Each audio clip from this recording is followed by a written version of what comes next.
Olá, seres viventes! Bem-vindos ao Bar do Mo, um novo canal sobre variedades do mundo nerd. E nem tão nerd assim. Exatamente.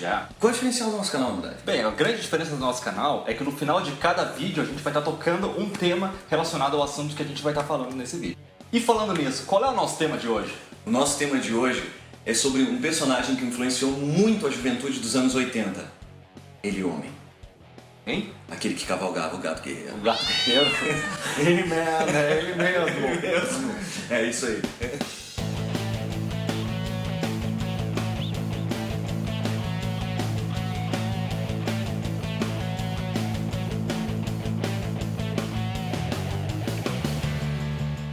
Olá pessoal, eu sou o Aldo de Banhos. Eu sou o Daniel Nodari. E vamos ao tema de hoje, que é He-Man. E antes de começar o tema, não esqueça de curtir o vídeo, se inscrever no canal e compartilhar para todas as redes sociais possíveis e impossíveis deste planeta. Dá o joinha ali. Pra quem não conhece, He-Man é um personagem de desenho animado e também uma linha de brinquedos que se tornou praticamente cult no inconsciente coletivo popular, dá pra dizer. Desde os anos 80 não tem quem não conheça He-Man. E o chavão aquele, né? O chavão, né? Pelos poderes de... Esse mesmo, né? A história é basicamente o confronto do bem contra o mal, como tantas outras histórias. Clichês de filmes, desenhos. Toda a história se passa no reino de Eternia, que é um planeta diferente da Terra, em que tem magia, tem uma tecnologia toda avançada. O He-Man tem alguns aliados, sendo que eles são a feiticeira, o gato guerreiro. O gato guerreiro, então O mentor se chama Duncan. O corpo, que é aquele ser bizarro, é um fantasma gnomo. Um fantasma gnomo flutuante, sei lá, voador, né? Com um O, né? Exatamente, com um O. Atila. O esqueleto, por sua vez, tem por aliados a Maligna, o Homem Aquáticos, o Homem Fera, o Triclops. Então, o esqueleto é um feiticeiro, guerreiro, enfim, também. Tem aquela risada mais engraçada do face da Terra. Enfim. Mas na verdade, a história do desenho em si não é o ponto do nosso vídeo. O ponto do nosso vídeo é como surgiu o desenho do He-Man. Mostrar que na verdade o desenho é uma venda de um produto acima de tudo, né? Então assim, vamos desmistificar a infância, né? Porque quando estava sentado ali vendo TV esperando chegar o desenho, na verdade está sendo enganado por uma propaganda de autopublicidade. Exatamente. O desenho do He-Man não era nada mais do que uma jogada de marketing. Pra quê? Din-din. Pra vender os brinquedos. E é aqui que a história fica interessante. É verdade. Tudo começou no ano de 1945 com a fundação da empresa Mattel, que é uma empresa responsável pela fabricação de grandes brinquedos. Pra gente ter uma ideia, vamos citar apenas dois brinquedos super conhecidos da Mattel, que são a linha Hot Wheels, de carrinhos. A linha Hot Wheels, quem é que não brincava de Hot Wheels quando criança? Né? Quem não brincou, quem não conhece, e as bonecas Barbie, né, mundialmente conhecidas. Então aí dá pra ter uma ideia o quão grande é essa empresa Mattel. Você roubava as Barbies da sua irmã, é que eu sei. Pra brincar com o Falcon, né? Eu sei que era, né? Certo. Todo mundo fazia isso. E ainda tem que ouvir, inclusive tu, né? Só que eu não tinha irmã, então não tinha Barbie. Essa empresa Mattel tem uma curiosidade muito interessante, porque lá nos anos 70 ainda, ela teve uma oportunidade muito grande de abocanhar um filão de uma certa franquia espadina, né? Era uma série intergaláctica, na verdade, com alguns monstros intergalácticos, tinha, sei lá, lutadores de espadas que brilhavam, tinha um protagonista com uma voz muito rouca, né? Então acho que os empresários da Mattel não acreditaram que esse filmezinho chamado... como é que é o nome? Star Wars. Simplesmente Star Wars. Será que eles não acreditaram que seria um grande sucesso? Pelo visto não. Pelo visto não, é isso mesmo. Então eles negaram, né, a produção da linha de brinquedos do Star Wars. Eu acho que eles teriam cometido suicídio, assim, de maneira geral, se eles não tivessem acertado muito logo depois. A Mattel foi a empresa responsável por fazer os brinquedos do He-Man. Inicialmente haviam alguns protótipos, isso lá no início dos anos 80, e que logo foram se desenvolvendo até chegar nos produtos que a gente conhece hoje. No entanto, existem algumas histórias muito interessantes sobre o surgimento da franquia do He-Man. Porque se você pensar um pouquinho sobre esse personagem, ele lembra e remete muito a um outro bem conhecido também. Dá uma olhadinha na tela aí, a comparação pra ver que não é só uma coincidência de imagem. Esse aí, ele foi governador, né? Ah, sim, o Exterminador do Futuro da Califórnia. Exatamente, Arnold Schwarzenegger. O melhor, o Conan. O Conan, o Bárbaro, foi criado pela década de 30. Mais especificamente em 1932 por Robert E. Howard. A sua primeira aparição foi na revista Weird Tales. No início dos anos 80, os rumores disseram que toda a linha de bonecos que seria feita a partir do filme do Conan, do primeiro filme, aquele de 1982, estava licenciado para a Mattel. No entanto, a produção de brinquedos pela Mattel acabou não acontecendo porque o filme Conan o Bárbaro era um filme de extrema violência e também tinha cenas de nudez, né? Eu acho que não ia cair muito bem com os pais, né? Com a opinião pública, né? Então a Mattel assumia essa linha de brinquedos. De um lado, se diz que os protótipos do filme foi enviado para a Mattel para essa pré-produção dos brinquedos. A Mattel nega. No entanto, a relação é óbvia entre os dois personagens, né? Compara de novo aí, dá uma olhada para ver aqui. O que a Mattel diz é que as sketches, os protótipos, já existiam antes do filme. E por outro lado, a indústria que detém os direitos do filme Conan dizia que eles já tinham mandado tudo antes. Então é uma nhaca. São rumores, então a gente não sabe quais dos dois lados estão certos, né? Então... Mas para a justiça, que é o que interessa no final das contas, pois isso gerou um tremendo processo, a justiça determinou que a Mattel teria os direitos para fazer os seus bonecos. E assim nasceu o He-Man. No ano de 1982, então é lançada a linha de bonecos do He-Man e cada um vinha com uma revistinha de Action Comics. Cada um dos brinquedos vinha com uma história com ele, que ia desenvolvendo quem eram esses personagens e tal. Ao mesmo tempo que os brinquedos vinham com uma revista, também foram encomendados diversos comerciais de televisão para a Filmation Films, que foram também os primeiros assim... a gênese, né? A gênese do que foi depois o desenho animado. Os brinquedos já estavam quase fazendo aniversário quando de fato surgiram os desenhos animados. E eles surgiram por um objetivo muito específico. Eles eram uma ação de marketing. A única função do desenho era fazer vender mais brinquedos. Vender.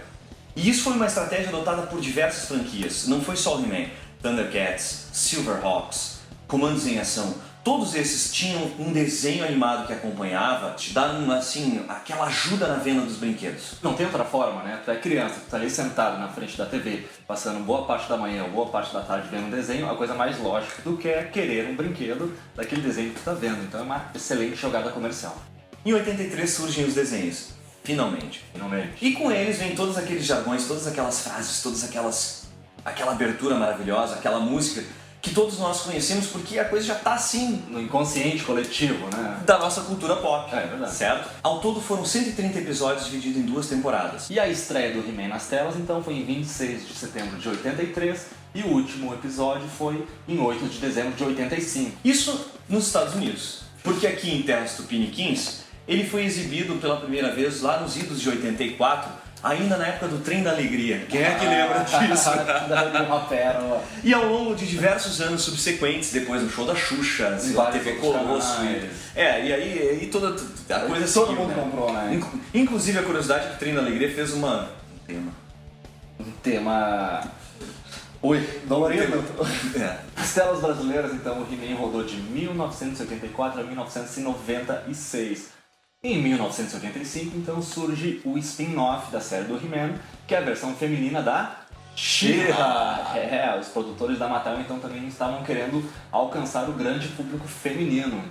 E para vocês verem como deu certo a estratégia deles, eles conseguiram se redimir daquele fiasco de terem negado a franquia do Star Wars, em 86 eles bateram a meta de 1 bilhão e 200 milhões de unidades de brinquedos vendidas.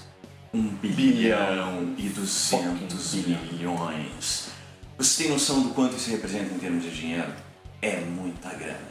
Eu acho que é um pouco mais do que isso. Talvez seja isso. E na sequência de sucesso dessa franquia, não podia deixar de surgir um longa-metragem. Óbvio. Então, em 1987, surge nas telonas Masters of the Universe, em que o personagem principal, He-Man, era vivido por Dolph Lundgren.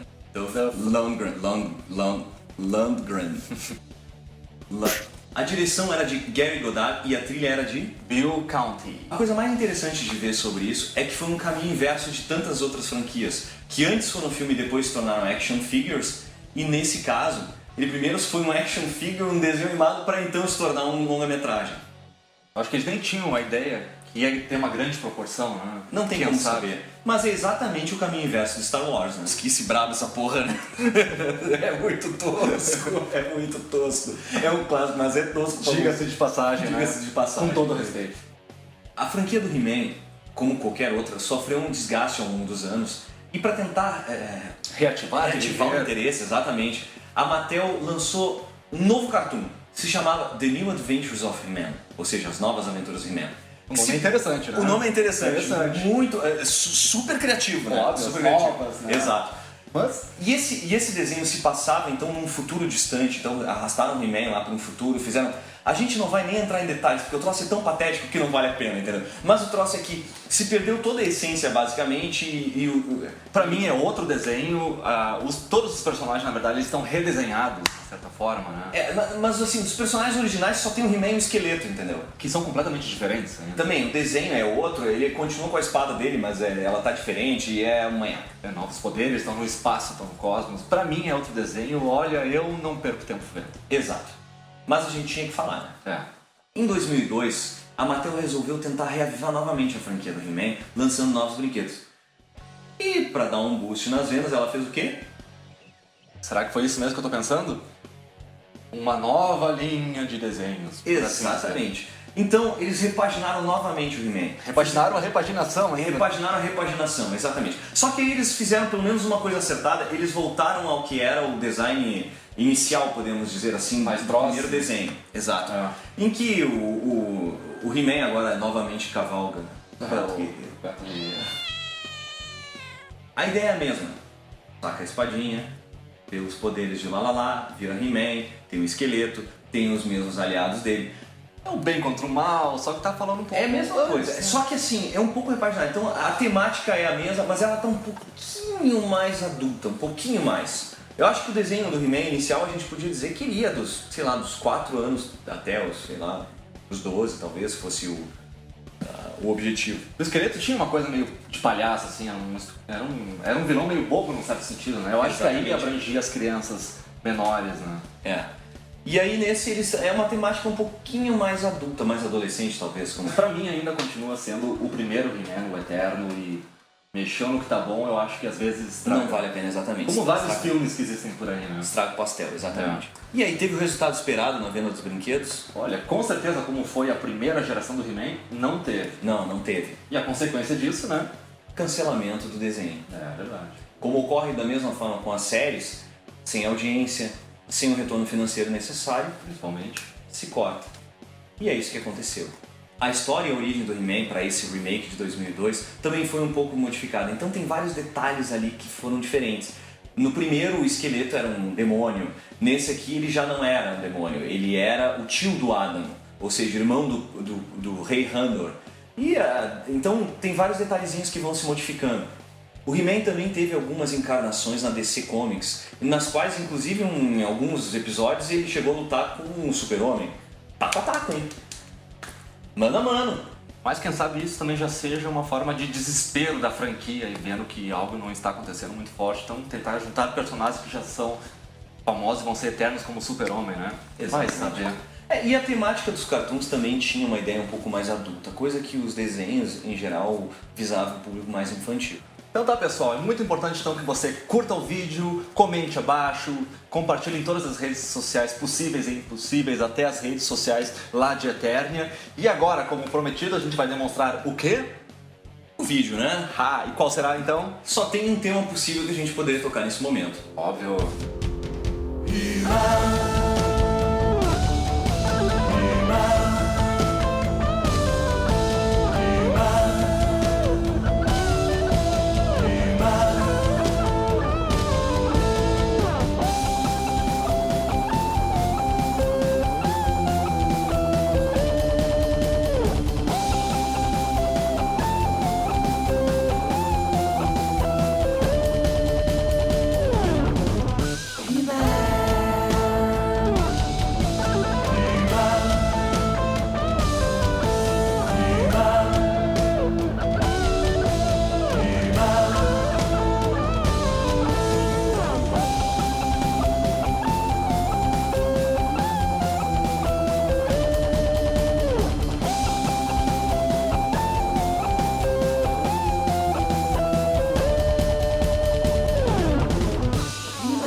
Lembre-se de inscrever-se no canal, curtir o vídeo e compartilhá-lo.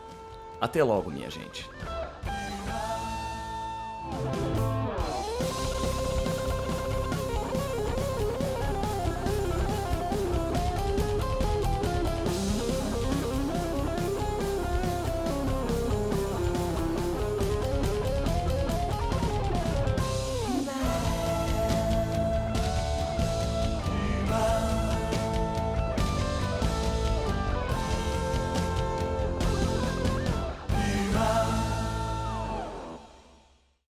Olá pessoal, eu sou o Aldo de Banhos. Eu sou o Daniel Nodari. E vamos... E o que a gente vai fazer? A gente vai tentar gravar. Tá.